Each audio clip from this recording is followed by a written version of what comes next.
À Magny, les hameaux aux 3 listes sont déclarées à ce jour, celle du maire sortant Bertrand Houillon, celle en cours de constitution encore de Dominique Grappin et puis celle de Lionel Lindemann. Lionel Lindemann, bonsoir et bienvenue Bonsoir. sur ce plateau. Vous êtes tête de liste Magny Citoyen, c'est une liste de tendance centre-droit et aussi des adhérents République En Marche. Vous siégez en tant qu'élu d'opposition depuis 2014 dans cette commune de Magny-les-Hameaux. Vous étiez candidat avec Aurore Berger, qui est aujourd'hui députée. Pour autant, il n'y a pas d'investiture officielle sur votre liste. Je parlais des différentes tendances, mais... On nous a proposé plusieurs investitures et on a refusé parce qu'on considère que c'est un enjeu totalement local et les considérations nationales sont, à vrai dire, tout à fait secondaires. Ce dont il s'agit, c'est Magny et pas d'autres considérations. Par contre, on ne cache pas qui on est, donc effectivement...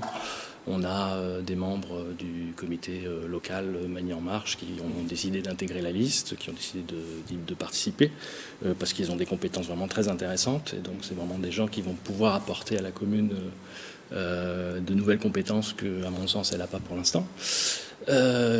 Sinon, on a... 80% de la liste, en fait, c'est des apolitiques. En fait. Donc, il n'y a pas de raison d'avoir une étiquette particulière. Après, moi, je ne cache pas que je suis plutôt de centre-droit pour que les gens sachent à qui ils ont affaire. J'ai pas... Enfin, en 2014, c'était une liste de centre-droit, donc il y a... C'est cohérent. Par rapport à cette liste de 2014, il y a beaucoup d'évolutions. Vous reprenez une partie, la totalité des noms présents la dernière fois? La totalité, non, parce que certains ont quitté la commune. On a des personnes qui étaient vraiment très, très intéressantes, mais qui ont déménagé à Saint-Rémy-les-Chevreuses, par exemple. Donc évidemment, on ne va pas les reprendre, parce qu'on considère que quand on se présente à une élection municipale, il faut vivre sur la commune. Par contre, il y a eu une grosse partie, effectivement, de renouvellement depuis 2014. Nécessairement.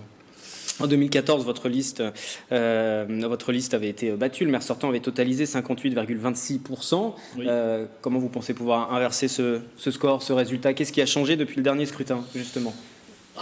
Il y a le fait qu'on est 6 ans après et que le maire a maintenant un bilan. Et quels sont vos reproches sur ce bilan, justement, ce qui va nous amener à parler de votre programme, justement? Il suffit de regarder les engagements phares qu'il avait pris.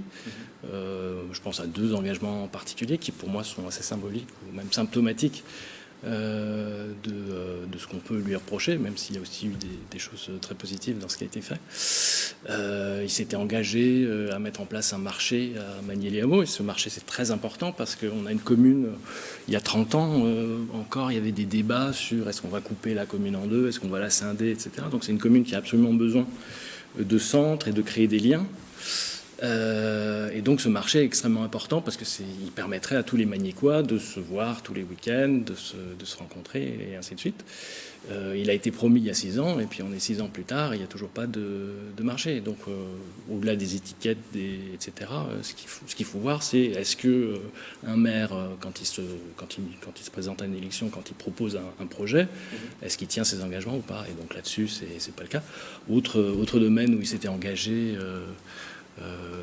à de la modération fiscale, c'était écrit de façon très claire dans son projet. Et puis 1 an après, les impôts à Magny ont augmenté le taux des impôts communaux a augmenté de 10%.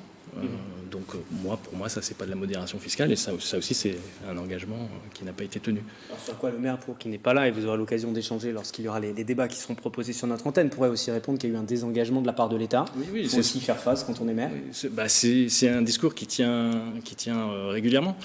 Il se trouve qu'il y a beaucoup d'autres maires qui n'ont pas fait ce choix-là. Moi, j'en connais un certain nombre. Je suis proche d'un maire qui, lui, a fait le choix, malgré le désengagement de l'État, de pas augmenter les impôts parce qu'il s'était engagé aux élections à ne pas le faire, et il ne l'a pas fait.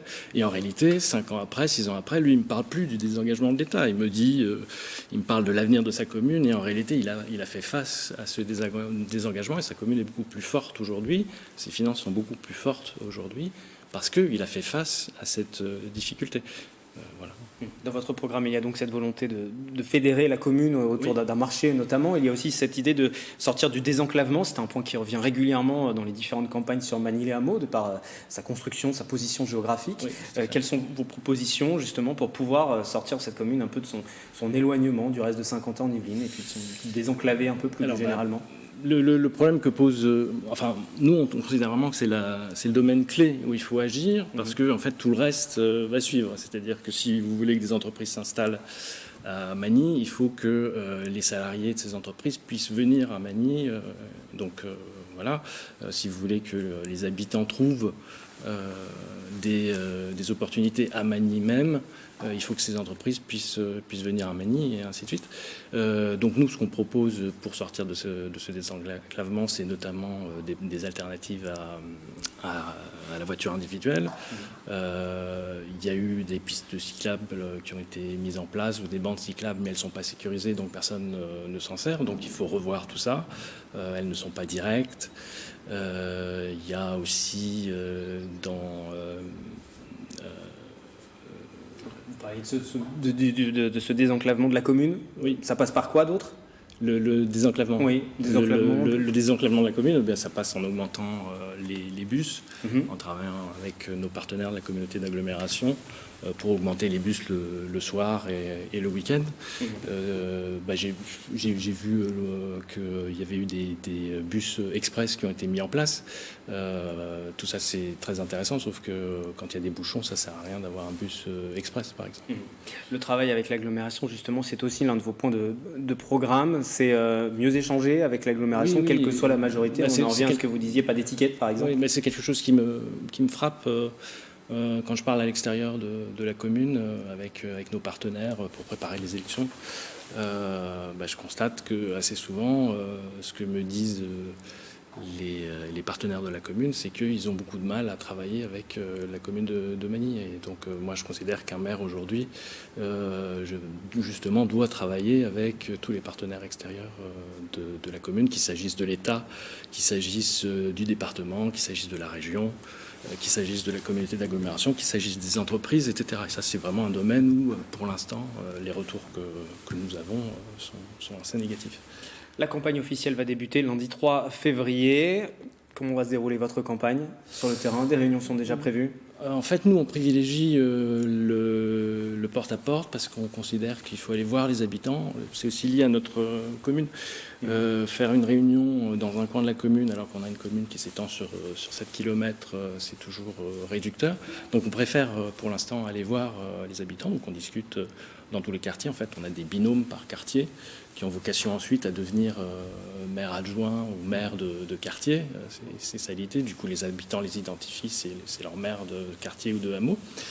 Donc on va continuer. On a démarré, on fait ça depuis décembre, et puis à la fin février, effectivement, on aura un grand meeting pour réunir tout le monde.